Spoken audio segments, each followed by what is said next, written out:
Petition डाला है कि जल्दी सुनवाई हो। हाँ, रिट पिटीशन अब इनको डालने का याद आ रहा है ना कि जल्दी सुनवाई हो।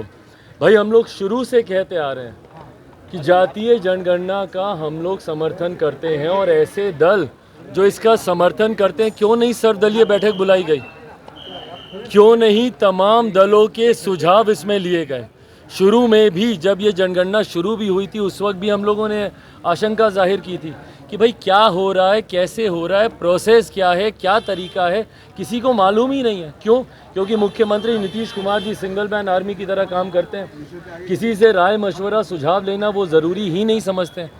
और यही संभवतः कारण होगा कि इसका स्वरूप इतना कमज़ोर तैयार किया गया है कि सरकार अपने पक्ष को न्यायालय के समक्ष मजबूती से रख ही नहीं पाई होगी, और परिणाम स्वरूप न्यायालय ने इसके ऊपर अंतरिम रोक लगा दी है।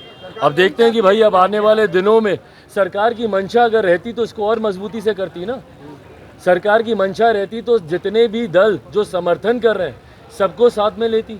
सरकार की मंशा रहती तो सर्वदलीय बैठक इसके ऊपर बुलाती। ये सिर्फ दिखावे की राजनीति है भैया। मुख्यमंत्री दिखाते कुछ और है, चाहते कुछ और है। बहनों को नचवाया जाता है, कपड़े पहनाते हैं, विवादित बयान दिया है, कैसे देख रहे हैं? भाई मेरी समझ में नहीं आता कि सरकार को बिहार की ज्वलंत समस्याएं दिखती हैं कि नहीं दिखती हैं, या ये लोग देखना नहीं चाहते। बार बार लोगों की आस्था, लोगों के विश्वास का मजाक उड़ाना और उस पर बयानबाजी करना। भाई हम हर बार कह चुके हैं कि व्यक्तिगत आस्था के विषय हैं ये। कौन किस चीज़ में आस्था रखता है, कौन किस चीज़ में आस्था रखता है, कोई तीसरा व्यक्ति उसको निर्धारित करने वाला कोई नहीं हो सकता। आपकी संभवतः जिस चीज़ में आस्था है मेरी उसमें नहीं होगी, या मेरी जिसमें है आपकी नहीं होगी। ये व्यक्तिगत विश्वास का विषय है भाई। कई लोग हैं जो बाबा पे विश्वास करते हैं, कई लोग हैं जो बाबाओं पे विश्वास नहीं करते, वो छोड़ दीजिए ना उनके ऊपर। सरकार का काम ये नहीं है कि किसी की आस्था, किसी के विश्वास के ऊपर कोई टीका टिप्पणी करे। सरकार का काम है कि लोगों को उनकी ज़रूरतें मुहैया कराए, उनको सुविधाएं दे। क्या बिहार में तमाम और ज्वलंत विषय समाप्त हो गए? क्या पूरी की पूरी सरकार कौन से बाबा आ रहे हैं, कौन से बाबा नहीं आ रहे, छोड़ दीजिए ना लोगों के ऊपर भाई। लोग देखेंगे, समझेंगे अपना। कोई आएगा, मिलेंगे, नहीं आएगा, नहीं मिलेंगे, ये लोगों के ऊपर है। पर जब सरकार जब इसमें हस्तक्षेप करने लगती है तो ये दर्शाता है, पूर्णतः ये दर्शाता है कि सरकार ज्वलंत विषयों से ध्यान भटकाने के लिए इस तरीके की बयानबाजी कर रही है जो सरासर गलत है। बिहार में बंटवारे की राजनीति कौन करता है भैया? किसने दलित को महादलित किया? किसने पिछड़ा को अति पिछड़ा किया? कौन अगड़ा पिछड़ा की राजनीति कर रहा है? कौन हिंदू मुस्लिम की राजनीति कर रहा है? कौन लव कुश खोरी कुर्मी की राजनीति कर रहा है?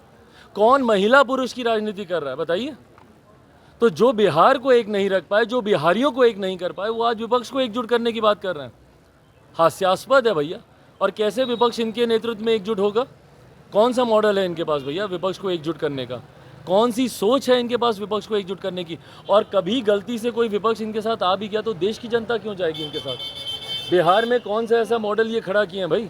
क्या बताएंगे देश की जनता के सामने जाके कि बिहार में एक दिन में इतनी हत्याएं हो रही हैं तो देश भर में हम इतनी हत्याएं करवाएंगे? या बिहार में इतना भ्रष्टाचार हो रहा है तो देश भर में हम लोग इतने लाखों करोड़ का भ्रष्टाचार कराएंगे? या बिहार में जहरीली शराब से इतनी मौतें हो रही हैं तो देश भर में शराबबंदी लागू करके हम लोग इतनी मौतें करवाएंगे? क्या मॉडल है इनके पास भाई?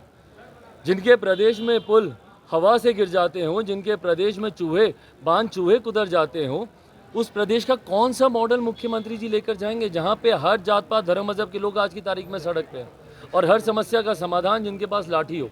तो उनको देश अपना नेतृत्व क्यों स्वीकार करने देगा बताइए? कर्नाटका में बजरंग दल को बैन करने की बात कांग्रेस ने मैनिफेस्टो में डाली और करके दिखाइए भाई। किसी भी संगठन को सिर्फ राजनीतिक लाभ के लिए, उसके नाम को इस्तेमाल करने के लिए इस तरीके की बयानबाजी करना सरासर गलत है। मैं मैं यही कहता हूँ, क्या सही में ज्वलंत विषय समाप्त हो गए हैं?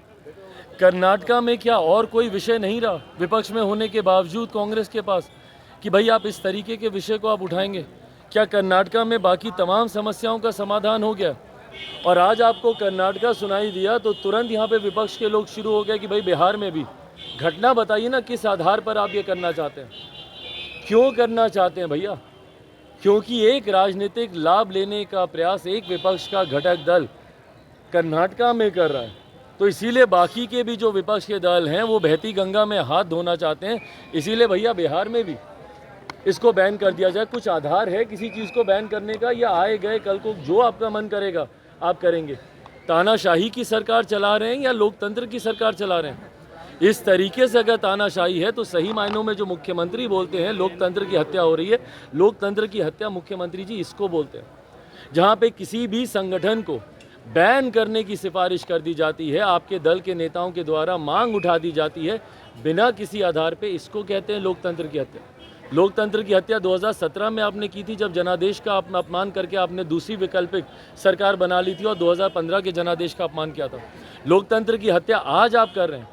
जनादेश एनडीए के लिए था, महागठबंधन के सरकार के साथ आप सरकार चला रहे हैं। ये तमाम परिणाम, ये तमाम प्रमाण हैं कि कैसे मुख्यमंत्री नीतीश कुमार जी लोकतंत्र की हत्या करते हैं, कैसे नीतीश कुमार जी की लोकतंत्र विरोधी सोच रही है। Mahavidya global school, education for new generation, जहां मिले आपके बच्चे को शिक्षा भी, संस्कार भी। Co-curricular activities, yoga, e-library, play school, indoor games, sports, smart classroom, cricket academy और excellent academies का perfect मेल। Registration open। Mahavidya global school, NH 139 near AIMS, Phulwari Sharif, Patna.